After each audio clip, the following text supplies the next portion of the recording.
Silakan duduk Bapak Ibu Saudara yang dikasihi Tuhan. Shalom, selamat pagi. Terima kasih buat teman-teman semua yang sudah melayani pada pagi hari ini, yang di depan, yang ada di belakang, para asyir dan semua orang yang melayani. Kita kasih tepuk tangan buat mereka semua sebagai apresiasi kita. Senang sekali berada di tengah-tengah saudara untuk yang pertama kalinya pada hari ini. Dan juga pertama kalinya saya khotbah di bioskop saudara. Dan saya tidak berharap ada orang yang datang dan nawarin popcorn sama saudara. Mari kita siapkan hati kita untuk dengar firman Tuhan. Pagi ini saya ingin sampaikan firman Tuhan dengan tema The Potter and the Clay. Penjunan dan tanah liat. Saudara-saudara yang dikasihi Tuhan, satu hal yang harus kita tahu bahwa pada waktu kita menyerahkan hidup kita kepada Tuhan, kita lahir baru, kita sungguh-sungguh dalam Tuhan, maka kita disebut anak-anak Allah. Yang setuju katakan amin. Dan dia adalah Bapa. Dan sebagai Bapa, tentu Allah ingin anak-anaknya itu menjadi anak-anak yang bertumbuh. Kita semua di sini sebagai orang tua, saudara. Kita punya anak. Kita tentunya kepingin anak-anak kita bertumbuh menjadi dewasa. Nah, seringkali kita nyanyi lagu, Aku mau seperti Yesus. Ku mau sepertimu Yesus. Banyak orang nyanyi lagu dan bilang saya mau seperti Yesus. Sebetulnya menjadi seperti Yesus itu seperti apa sih? Ada orang yang mau jadi seperti Yesus rambutnya digondrongin. Apakah benar jadi seperti Yesus artinya gondrongin rambut? Ternyata enggak, saudara. Menjadi seperti Yesus artinya memiliki karakter seperti Yesus. Christ likeness itu bicara soal karakter seperti Yesus. Mempunyai sifat seperti Yesus. Dan kita nggak mungkin punya karakter seperti Yesus kalau kita nggak mau dibentuk untuk jadi dewasa. Menjadi seperti Yesus artinya menjadi dewasa di dalam karakter. Menjadi bijaksana. Kalau saudara melihat pelayanan Yesus, perkataan-perkataan Yesus ketika dia diperhadapkan kepada ahli Taurat, orang Farisi. Yesus bisa merespon dengan bijaksana, betul nggak saudara? Dia selalu memiliki jawaban yang tepat. Dia selalu memiliki respon yang tepat. Nah, kalau kita mau menjadi seperti Yesus, mau gak mau kita harus menjadi dewasa secara karakter. Dan kita tidak mungkin menjadi dewasa kalau kita tidak mau dibentuk dan diproses Tuhan. Yang ngerti katakan amin. Berapa banyak saudara sadar bahwa kita perlu dibentuk untuk jadi dewasa? Lambaikan tangan saudara. Berapa banyak saudara mau jadi dewasa? Lambaikan tangan saudara. Lihat kiri kanan saudara dan bilang, kamu mesti jadi dewasa. Oke, mari kita lihat di dalam Yesaya pasal 28 ayat ke-23 sampai ayat 29. Yesaya pasal 28 ayat 23 sampai ayat yang ke-29. Saya bacakan buat Bapak Ibu Saudara, pasanglah telinga dan dengarkanlah suaraku. Perhatikanlah dan dengarkanlah perkataanku. Setiap harikah orang membajak, mencangkul dan menyisir tanahnya untuk menabur? Bukankah setelah meratakan tanahnya ia menyerahkan jintan hitam dan menebarkan jintan putih, menaruh gandum jawabut dan jelai kehitam-hitaman dan sekoi di pinggirnya? Mengenai adat kebiasaan ia telah diajari, diberi petunjuk oleh Allahnya. Sebab jintan hitam tidak diirik dengan eretan pengirik, dan roda gerobak tidak dipakai untuk menggiling jintan putih. Tetapi jintan hitam diirik dengan memukul-mukulnya dengan gala dan jintan putih dengan tongkat. Ayat 28, apakah orang waktu mengirik memukul gandum sampai hancur? Sungguh tidak, orang tidak terus-menerus memukulnya sampai hancur. Dan sekalipun orang menjalankan di atas gandum itu jentera gerobak dengan kudanya, namun orang tidak akan menggilingnya sampai hancur. Ayat 29 kita baca bersama-sama, 2, 3. Dan ini pun datangnya dari Tuhan semesta alam. Ia ajaib dalam keputusan dan agung dalam kebijaksanaan. Saudara-saudara, tujuan dari pembentukan Tuhan sekali lagi untuk menjadikan kita dewasa. Pada waktu kita pertama kali terima Yesus, kita mengalami yang namanya kelahiran baru. Semua yang lahir itu bentuknya bayi, makanya kita disebut bayi rohani. Betul gak saudara? Bayi rohani. Kalau saudara punya anak kecil, saudara punya bayi, kita senang saudara. Kenapa? Anak kecil itu lucu. Umur 1 tahun, 2 tahun, 3 tahun, lucu saudara. Tunggu 10 tahun lagi, berubah jadi teroris kecil, saudara. Yang mulai ngambek, bisa ngancem dan lain sebagainya.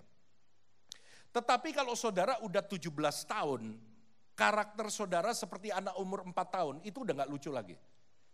Artinya ada yang salah dalam diri kita. Dan hari ini saya mau katakan kepada saudara, Tuhan ingin kita bertumbuh menjadi dewasa. Nah, pada waktu Tuhan membentuk kita, mengizinkan proses terjadi dalam hidup kita untuk menjadikan kita dewasa, Tuhan itu tidak semena-mena. Tuhan itu mempertimbangkan banyak hal, saudara. Nah, ini yang saya ingin bagikan kepada Bapak Ibu Saudara pada pagi hari ini. Ada 3 pertimbangan Tuhan. Ketika Tuhan mengizinkan satu proses terjadi dalam hidup kita. Ada 3 pertimbangan Tuhan ketika Tuhan membentuk kehidupan kita lewat sebuah proses. Mari kita lihat yang pertama. Pada waktu Tuhan memproses hidup kita, membentuk kita, Tuhan itu mempertimbangkan lamanya proses pembentukan. Jangka waktu proses pembentukan dari setiap kita itu dipertimbangkan Tuhan. Dan saya ingin saudara tahu bahwa setiap kita memiliki jangka waktu pembentukan yang tidak sama satu dengan yang lain. Coba kita lihat dulu ayat 24 dan ayat 25. Setiap harikah orang membajak, mencangkul dan menyisir tanahnya untuk menabur? Bukankah setelah meratakan tanahnya ia menyerahkan jintan hitam dan menebarkan jintan putih? Menaruh gandum jawabut dan jelai kehitam-hitaman dan sekoi di pinggirnya? Saudara-saudara, apakah seorang petani itu kerjaannya cuma nyangkul, cuma bajak aja seumur hidupnya, saudara? Enggak. Karena ayat 25 juga berkata bahwa setelah dia melakukan yang namanya mencangkul dan membajak, ada proses yang lain. Yaitu dia harus menyerahkan benih jintan hitam dan jintan putih. Kalau dia cuma nyangkul doang nggak ada gunanya, tanah itu nggak akan menghasilkan apa-apa. Artinya kita setuju di sini bahwa mencangkul dan membajak itu ada jangka waktunya. Betul nggak saudara? Halo? Mencangkul dan membajak itu ada jangka waktunya. Kalau saudara di dalam ayat-ayat tadi menemukan kata mencangkul, membajak, memukul, maka itu adalah gambaran proses Tuhan. Karena itu saudara, saya ingin katakan proses Tuhan dalam hidup kita itu ada jangka waktunya. Seperti petani mencangkul dan membajak ada jangka waktunya. Proses pembentukan Tuhan dalam hidup kita itu ada level-levelnya. Ada jangka waktunya. Nah, yang menjadi masalah adalah orang Kristen selalu kepengen tahu yang namanya waktu. Makanya banyak ajaran sesat yang ngitung-ngitung waktu Yesus datang, ya kan? Dan juga di dalam pergumulan biasanya banyak orang Kristen bertanya, "Pak, kapan kira-kira proses dalam hidup saya selesai?" Dan hari ini kita tahu bahwa proses Tuhan itu ada jangka waktunya. Dan mungkin saudara bertanya, berapa lama Pak jangka waktunya? Nah, Alkitab tidak menyebutkan satu angka di dalam ayat tadi. Tetapi kita lihat, Tuhan memberikan sebuah petunjuk. Lewat ilustrasi petani tadi. Tadi kita setuju bahwa petani itu membajak dan mencangkul ada jangka waktunya. Nah, menurut saudara, kapan seorang petani itu bisa tahu bahwa dia sudah bisa berhenti mencangkul dan membajak? Kapan, saudara? Ketika petani itu sudah menemukan tujuannya. Tujuan dia mencangkul dan membajak apa? Supaya tanahnya jadi gembur. Artinya apa? Dia sudah bisa berhenti mencangkul dan membajak kalau dia dapati tanahnya sudah gembur. Proses Tuhan akan berhenti dalam hidup saudara ketika dia mendapati tanah hati saudara sudah lembut. Bisa nangkep saudara? Tuhan akan berhenti di dalam mencangkul dan membajak tanah hati saudara ketika dia mendapati tanah hatimu sudah lembut. Tapi ketika seorang petani mendapati tanahnya itu belum lembut-lembut, masih keras, menurut saudara dia akan berhenti atau dia akan terus mencangkul? Dia akan terus mencangkul. Demikian pula Tuhan dalam hidup kita. Ketika saudara mengeraskan tanah hati saudara, saudara bandel, saudara lari dari Tuhan, saudara ngelawan Tuhan, saudara gak mau nurut sama prosesnya Tuhan, maka Tuhan akan terus memproses, mencangkul dan membajak tanah hati saudara. Dan semakin saudara mengeraskan hati, saya mau katakan, proses Tuhan dalam hidupmu akan semakin panjang. Yang ngerti katakan amin. Berikan tepuk tangan dulu buat Allah kita. Semakin tanahnya keras, petani ini gak akan berhenti. Dia akan terus nyangkul saudara. Makanya saudara, kalau saudara tahu hari ini saudara lagi diproses Tuhan, buru-buru bikin tanah hatimu jadi lembut. Jangan ngelawan Tuhan. Jangan nantangin Tuhan. Oh, Tuhan kasih masalah, saya juga bisa bikin masalah. Nah, ini nyari mati saudara. Tapi kalau kita tahu kita lagi diproses Tuhan, udah nurut aja sama Tuhan. Biarkan Tuhan membentuk dan memproses hati kita sesuai dengan apa yang Dia mau. Dan prosesnya Tuhan itu selalu menghasilkan sesuatu yang indah. Yang setuju berikan tepuk tangan sekali lagi buat Allah kita. Jadi yang pertama saudara, waktu Tuhan membentuk dan memproses kita, Dia mempertimbangkan lamanya proses pembentukan. Dan sekali lagi saya mau ingatkan, saudara gak bisa komplain sama Tuhan. Tuhan, kenapa kok dia orang Kristen baru? Dia baru setahun jadi Kristen, baru setahun lahir baru. Tapi kok prosesnya cepat Tuhan? Seminggu kelar. Saya ini udah 25 tahun jadi Kristen, bangku gereja udah 5 saya rusakin. Ya kan itu tanda seniornya dia sudah. Tapi kenapa kok saya prosesnya lama, gak kelar-kelar? Nah saya ingatkan sekali lagi, lama atau sebentarnya proses Tuhan tidak tergantung dari berapa lama saudara jadi Kristen. Tetapi dari kondisi hati saudara. Semakin cepat saudara memiliki hati yang lembut, nyerah sama Tuhan, berserah sama Tuhan, membiarkan Tuhan melakukan apa yang Dia mau sesuai dengan rencananya, maka semakin cepat proses itu akan selesai. Sekali lagi yang percaya katakan amin. Yang kedua, apa yang dipertimbangkan Tuhan? Hari ini cuma ada 3 poin. Ya. Nggak banyak saudara, tapi di poin ketiga ada 60 poin kecil saudara. Jadi saudara akan nyambung sampai ibadah keempat saudara ya. Yang kedua, yang dipertimbangkan Tuhan adalah cara pembentukan yang berbeda. Selain jangka waktu, Tuhan juga mempertimbangkan cara membentuk saudara satu dengan yang lain itu enggak sama. Ayat 26 dan 27. Mengenai adat kebiasaan, ia telah diajari, diberi petunjuk oleh Allahnya. Ayat 27, sebab jintan hitam tidak diirik dengan eretan pengirik. Dan roda gerobak tidak dipakai untuk menggiling jintan putih. Tetapi jintan hitam diirik dengan memukul-mukulnya dengan gala dan jintan putih dengan tongkat. Perhatikan ayat 27.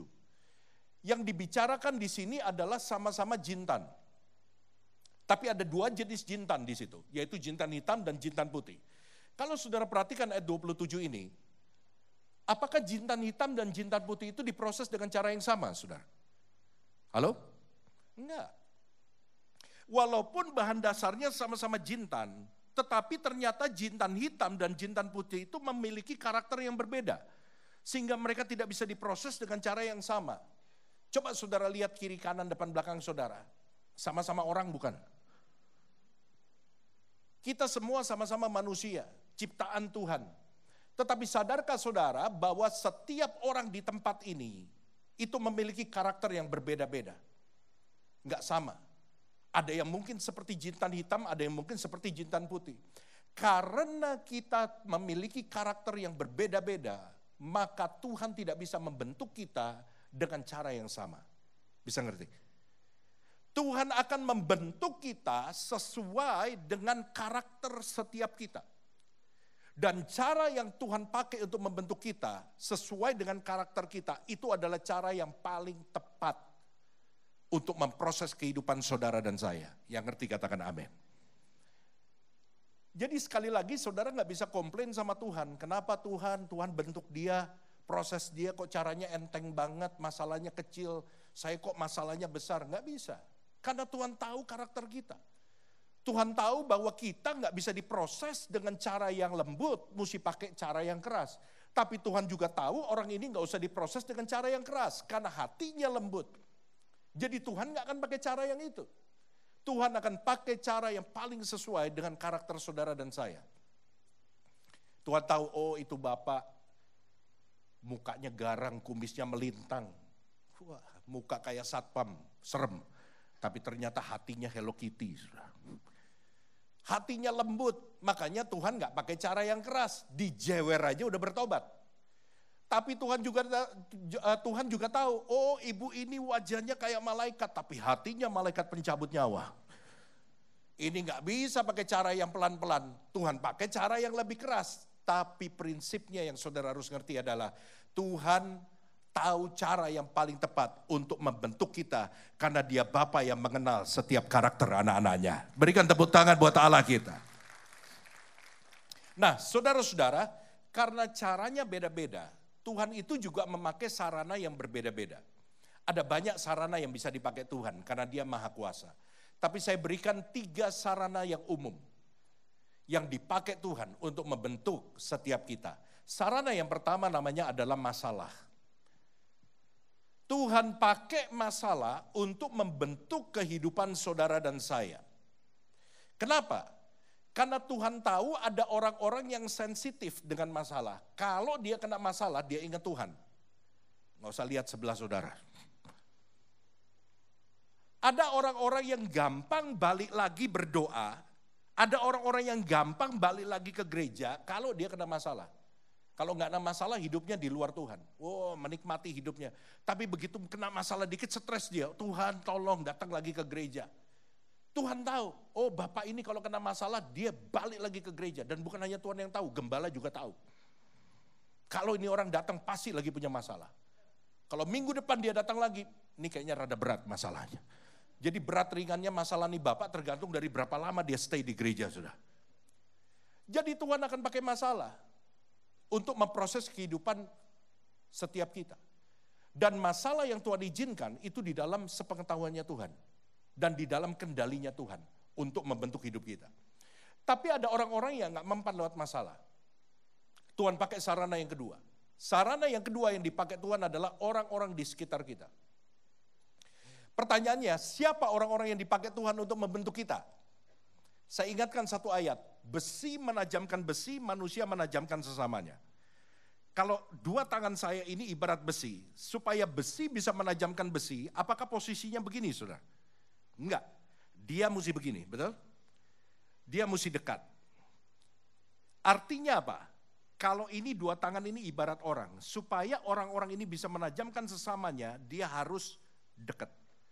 Dengan kata lain, orang-orang yang dipakai Tuhan membentuk kita, itu bukan orang yang jauh dari kita, tapi orang yang dekat dengan kita. Siapa orangnya? Nengok. Terus bilang, oh lu toh. Siapa orangnya? Yang tinggal serumah sama kita. Yang tidur sekamar sama kita. Yang tidur seranjang sama kita. Yang bekerja sama kita setiap hari. Yang makan siang sama kita setiap hari di kantor. Orang-orang yang dekat sama kita. Suami-suami engkau diproses oleh istrimu. Istrimu yang bawel.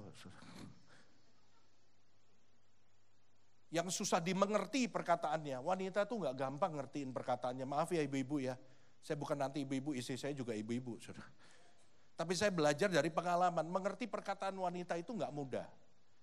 Perlu pewahyuan Roh Kudus. Karena wanita itu kalau ngomong iya, itu belum tentu iya. Seringkali artinya tidak. Satu hari ada seorang suami didatangi oleh Tuhan. Dan Tuhan bilang gini, hari ini aku akan mengabulkan satu permintaanmu. Minta apa saja aku akan kabulkan. Dan kemudian suami ini berkata, Tuhan, aku dari dulu kepengen ke Hawaii, tapi gak pernah bisa, karena aku gak punya duit. Aku tinggal di Kelapa Gading Tuhan. Kalau Tuhan izinkan aku minta buatin jembatan dari Kelapa Gading ke Hawaii. Supaya aku bisa bolak-balik pergi ke Hawaii. Kemudian Tuhan berkata kepada suami ini begini, bukannya saya gak bisa mengabulkan permintaanmu, tetapi ini agak merepotkan sih. Karena harus melewati beberapa wilayah dan harus ada pembangunan dan lain sebagainya. Tapi aku tetap bisa melakukannya. Dan kemudian Tuhan bertanya, seandainya kamu punya permintaan lain yang lebih cepat, yang bisa aku lakukan, aku akan berikan kepadamu. Kemudian pria ini, suami ini bilang begini, kalau gitu gini aja deh Tuhan. Saya tuh punya istri yang susah sekali dimengerti bahasanya. Kadang-kadang dia ngomong A, ternyata artinya B. Dia ngomong B, ternyata artinya C. Kalau gitu saya minta Tuhan, tolong berikan hikmat kepada saya, supaya saya bisa mengerti perkataan istri saya. Kemudian Tuhan berkata, kapan kamu mau dibangun jembatannya? Karena buat Tuhan lebih mudah membangun sebuah jembatan ke Hawaii, dibandingkan membuat suami mengerti istrinya, saudara. Suami-suami engkau dibentuk oleh istrimu, istri engkau dibentuk oleh suamimu, engkau dibentuk oleh anak-anakmu. Anak saya waktu masih kecil lucu saudara. Udah mulai remaja, udah mulai bergaul, ada pengaruh dari lingkungannya. Kadang-kadang maminya stres. Nah sekarang ini lagi agak maminya suka ngoceh terus gara-gara apa? Barang-barang anak saya tuh hilang melulu saudara. Ntar botol air ketinggalan, ntar baju ketinggalan. Saya bilang sama dia, untung Tuhan bikin kuping kamu nempel. Kalau enggak dari umur 7 tahun udah enggak ada kali. Dan saudara, tiap kali dia bawa pulang barang yang baru. Boleh ketawa kok. Herannya gitu, barang dia hilang, dia bawa pulang barang yang baru dan dia nggak tahu itu barang siapa. Dia bilang tahu-tahu ada. Rupanya 5 roti dan 2 ikan bukan terjadi zaman dahulu saja. Saudara. Dan istri saya stres, saudara. Dia ngoceh terus sama anak saya. Dia ngomong, aduh kok kenapa bisa begini, gini. Saya ketawa aja. Saya bilang udah gini aja dah, kamu gak usah stres. Paling enggak dia menggenapi firman Tuhan. Kehidupan para rasul, kepunyaan mereka adalah milik bersama. Dan ayat kedua yang digenapi adalah berkat Tuhan selalu baru setiap hari, saudara. Karena tiap hari selalu ada yang baru. Jadi kita dibentuk istri-istri oleh suamimu, oleh anak-anakmu, dibentuk oleh pembantumu, dibentuk oleh mertuamu. Zaman sekarang banyak mantu-mantu musuhin mertua, saudara. Ya nggak boleh. Kita mesti belajar mengasihi mertua kita. Ada satu ibu bilang sama saya begini, Pak, sementara banyak mantu-mantu musuhin mertua, saya orang yang mendoakan mertua saya. Jarang nih kayak begini. Apa doamu? Tuhan kapan kau cabut nyawanya? Nah, ini juga gak benar, saudara. Jadi kita mesti sadar kita dibentuk oleh orang-orang yang dekat dengan kita. Orang yang saudara percaya. Rekan kerjamu di kantor yang saudara percaya. Tuhan pakai orang-orang dekat kita untuk membentuk kita. Dan yang ketiga, saudara, Tuhan bentuk kita itu lewat apa? Berkat atau keberhasilan. Jadi mulai hari ini kalau saudara ngelihat orang-orang yang bikin susah hidupmu yang saudara sebelin, ingat khotbah saya hari ini. Bahwa orang-orang itu ditaruh Tuhan dalam hidup saudara untuk membentuk saudara. Kita nggak pernah bisa belajar mengasihi musuh kita kalau nggak ada orang yang berbuat jahat sama kita. Betul nggak, saudara? Hari ini saudara ingat bahwa orang-orang yang saudara pikir mengganggu hidupmu, itu Tuhan taruh dalam hidup saudara supaya kita diproses menjadi lebih dewasa. Yang ketiga, Tuhan pakai berkat atau keberhasilan. Saudara-saudara, berkat atau keberhasilan itu dipakai Tuhan juga sebagai ujian dalam hidup kita. Karena ternyata ada banyak orang jatuh bukan pada waktu dia lagi susah. Justru pada waktu dia lagi susah, dia dekat sama Tuhan. Dia gak bisa macam-macam. Kenapa? Karena untuk macam-macam perlu duit juga, saudara. Banyak orang waktu hidupnya masih melarat, gak punya kerjaan, rajin doa. Ibadah 4 kali datang. Di ibadah keempat dia tanya sama Pastor Andrew, gak ada ibadah lagi Pak. Ibadah WBI nongol dia. Doa pagi nongol, semalam suntuk nongol, apalagi doa makan, nongol dia. Karena habis doa makan, saudara. Lagi susah hidupnya. Tapi banyak orang yang kayak begini, begitu hidupnya diberkati Tuhan, dari gak punya kerjaan, jadi punya kerjaan, bisnisnya maju, naik, jadi akhirnya kaya raya. Nah di atas sana banyak orang seperti ini, yang lupa dan tidak lagi mengandalkan Tuhan. Jadi ternyata saudara yang lagi diberkati Tuhan hari ini, bisnismu lagi maju, omsetmu lagi naik, engkau bisa lakukan apa saja, depositomu bisa membiayai 7 turunan keluargamu. Jangan berpikir bahwa engkau tidak lagi diuji Tuhan. Berkat yang Tuhan percayakan kepadamu sekaligus ujian dari Tuhan. Apakah pada waktu saudara merasa saudara bisa melakukan segalanya, saudara bisa seakan-akan hidup tanpa Tuhan karena engkau punya segalanya. Engkau bisa memelihara keluargamu sampai 7 turunan. Apakah pada waktu kondisi seperti itu engkau tetap bisa berkata, Tuhan, walaupun aku punya harta tidak habis 7 turunan, tapi aku sadar bahwa tanpa Tuhan dalam hidupku, harta ini gak bisa menghidupi aku. Tuhan, walaupun aku punya harta begitu banyak, tapi aku sadar bahwa tanpa Tuhan, semua hartaku gak ada artinya. Aku gak bisa hidup tanpa Tuhan. Ketika saudara dalam posisi di atas, engkau bisa ngomong kayak begitu. Saudara tinggal tunggu waktu. Tuhan akan percayakan promosi yang lebih besar buat hidup saudara. Karena saudara dinilai lulus dalam ujian berkat dan keberhasilan. Yang percaya berikan tepuk tangan buat Allah kita. Jadi ini saudara, Tuhan mempertimbangkan lamanya proses pembentukan, Tuhan mempertimbangkan cara pembentukan yang berbeda-beda. Dan Tuhan pakai sarana masalah orang-orang di sekitar kita dan berkat. Dan yang ketiga yang terakhir, Tuhan mempertimbangkan bobot dari sebuah pembentukan. Bobot itu adalah kekuatan. Kenapa Tuhan perlu mempertimbangkan kekuatan dari sebuah pembentukan? Sebab Tuhan tahu setiap kita punya daya tahan yang berbeda-beda. Dan prosesnya Tuhan, pembentukan Tuhan itu bukan untuk menghancurkan saudara. Bukan untuk meremukkan saudara. Sehingga pada waktu Tuhan ingin mengizinkan sebuah proses terjadi dalam hidup saudara dan saya, dia perlu mempertimbangkan bobot dari pembentukan itu. Supaya pembentukan Tuhan itu tidak lebih besar dari daya tahan saudara. Yang ngerti katakan amin. Kita baca 2 ayat terakhir, 28 dan 29. Apakah orang waktu mengirik memukul gandum sampai hancur? Sungguh tidak. Orang tidak terus-menerus memukulnya sampai hancur. Dan sekalipun orang menjalankan di atas gandum itu jentera gerobak dengan kudanya, namun orang tidak akan menggilingnya sampai hancur. Ayat 29.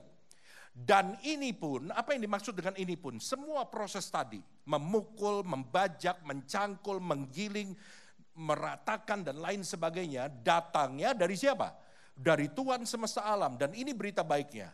Ia ajaib dalam keputusan dan agung dalam kebijaksanaan. Tolong mundur ke ayat 28. Di sini dikatakan, apakah seorang petani waktu mengirik memukul gandum sampai hancur? Tidak. Karena tujuan petani itu memukul-mukul gandum bukan untuk menghancurkannya. Melainkan membersihkan kulitnya. Supaya dia mendapatkan biji gandum yang bersih. Bagian yang terbaik dari sebuah gandum. Demikian pula Tuhan dalam hidup saudara. Tujuan Tuhan memproses saudara itu bukan untuk menghancurkan hidup saudara, tapi mengeluarkan yang terbaik yang ada di dalam diri saudara, yang saudara tidak tahu sebelumnya. Waktu seorang petani ingin mengelupaskan kulit gandum itu, dia pukul-pukul, dia perlu mengukur gak kekuatannya? Halo? Perlu. Karena kalau dia tidak ukur kekerasan dikit, hancur gandum itu. Waktu Tuhan ingin mengizinkan proses terjadi dalam hidupmu, dia bukan ingin menghancurkanmu. Dia ingin mengeluarkan yang terbaik dalam diri saudara. Karena itu dia mengukur bobot daripada sebuah pembentukan. Saudara pernah goreng telur? Pasti pernah. Kalau goreng telur, telurnya mesti dipecahin dulu. Ya, waktu saudara ketok pecahin telur itu, saudara ukur gak kekuatannya? Halo? Ya. Karena yang saudara mau dapatkan adalah di dalam telur itu. Jangan sampai hilang. Jadi saudara perlu ukur kekuatannya. Itulah gambaran waktu Tuhan memproses kita. Dia bukan mau menghancurkan saudara. Tapi ada bagian terbaik di dalam diri saudara yang belum keluar. Ketika seorang tukang batu melihat sebongkah batu, batu itu tidak ada nilainya. Dan dia perlu menghancurkan bagian-bagian tertentu di dalam batu itu, supaya batu itu menjadi sebuah patung yang nilainya sangat tinggi. Allah melihat sesuatu yang bernilai yang ada di dalam diri saudara, yang saudara mungkin gak lihat. Dan dia perlu meminggirkan, mengeluarkan, membersihkan bagian-bagian yang gak perlu dalam hidup saudara.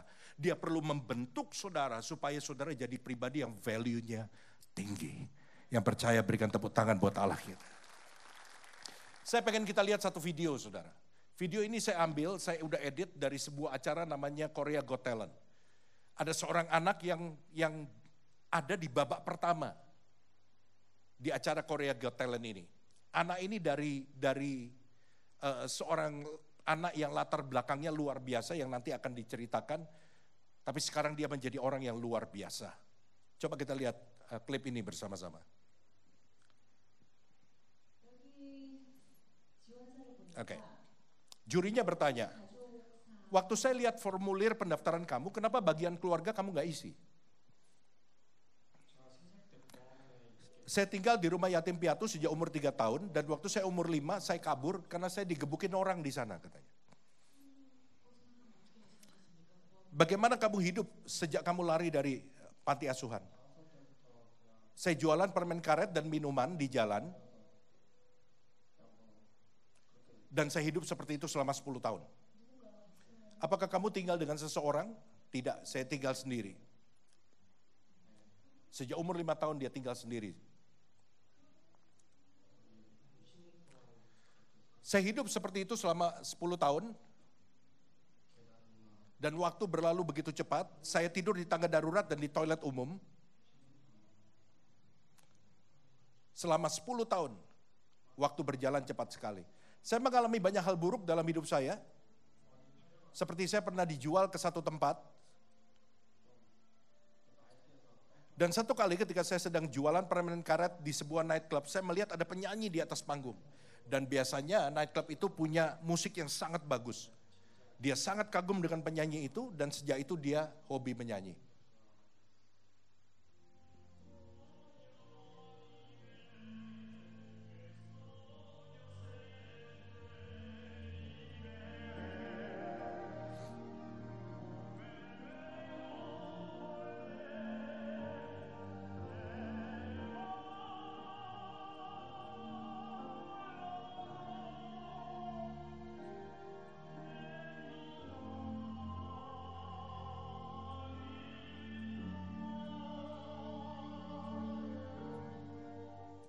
Nah, anak ini setelah dia selesai nyanyi ini, salah satu jurinya berkata begini, saya nggak peduli kamu akan sampai ke babak keberapa.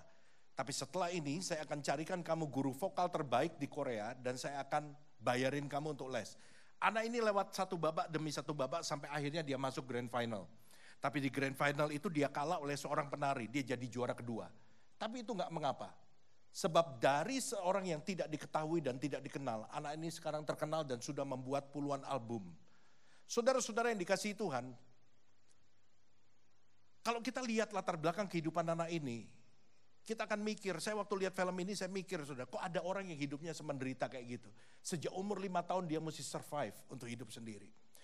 Tetapi saya kemudian mendapatkan sesuatu, bahwa anak ini gak akan kita ngomongin hari ini. Kalau dia gak pernah tinggal di rumah panti asuhan.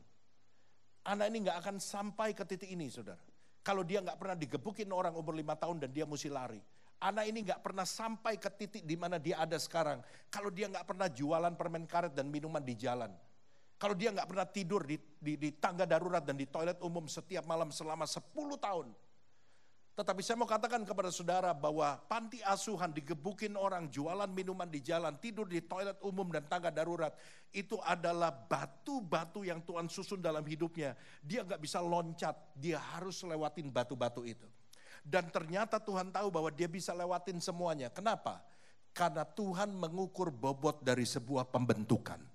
Demikian ketika anak ini bisa melewati kehidupan yang berat, saya ingin katakan kepada saudara, apa yang saudara alami ini, hari ini, pergumulan saudara hari ini, masalah saudara hari ini, itu sudah diukur bobotnya oleh Tuhan.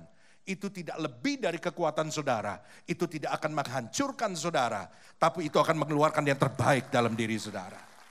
Satu ayat terakhir, 1 Korintus 10 ayat 13. 1 Korintus pasal yang ke-10 ayat yang ke-13. Mari kita baca sama-sama ayat ini dengan suara yang keras. 1, 2, 3. Pencobaan-pencobaan yang kamu alami ialah pencobaan-pencobaan biasa yang tidak melebihi kekuatan manusia. Sebab Allah setia dan karena itu ia tidak akan membiarkan kamu dicobai melampaui kekuatanmu. Pada waktu kamu dicobai, ia akan memberikan kepadamu jalan keluar sehingga kamu dapat menanggungnya.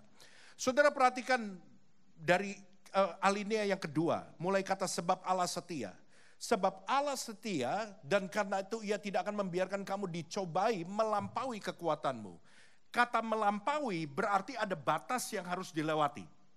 Dan di situ jelas dikatakan yang dilampaui apa? Kekuatanmu. Artinya di sini kita tahu bahwa setiap kita itu punya batas kekuatan.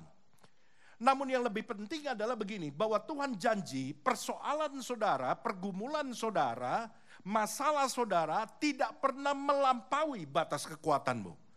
Artinya dia ada di bawah apa dia di atas saudara? Dia ada di bawah. Artinya siapa yang lebih kuat? Engkau atau masalahmu? Kita lebih kuat dari masalah kita. Artinya begini, ayat ini mencoba untuk berkata kepada saudara dan saya bahwa tidak ada masalah yang bisa mengalahkan saudara.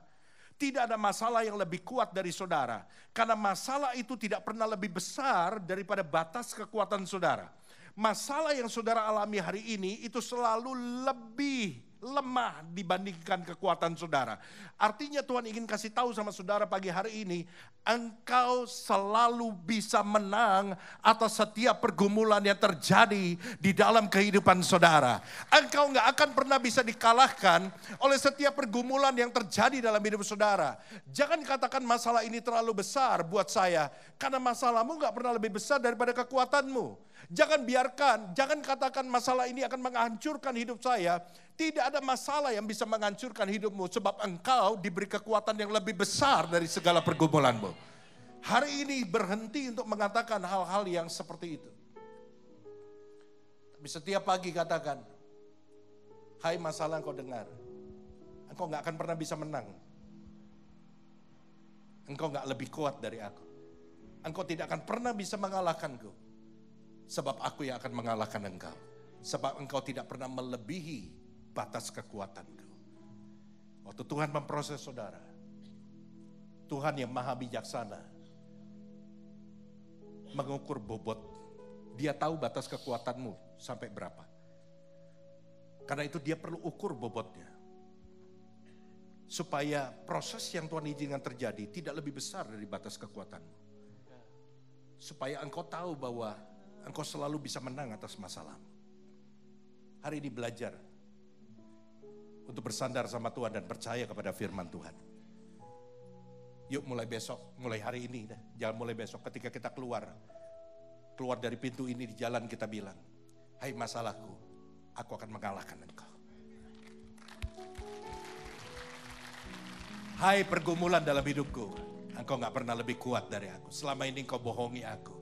Engkau bilang bahwa engkau akan menghancurkan hidupku. Engkau akan membuat aku gak bisa keluar dari sini. Tapi hari ini aku tahu kebenaran. Sebab yang Tuhan bilang, engkau gak pernah lebih besar. Engkau pura-pura besar. Jangan katakan kepada Tuhan seberapa besar masalahmu. Katakan kepada masalahmu seberapa besar Tuhan yang ada dalam hidup. Amin, amin. Mari kita bangkit berdiri sama-sama.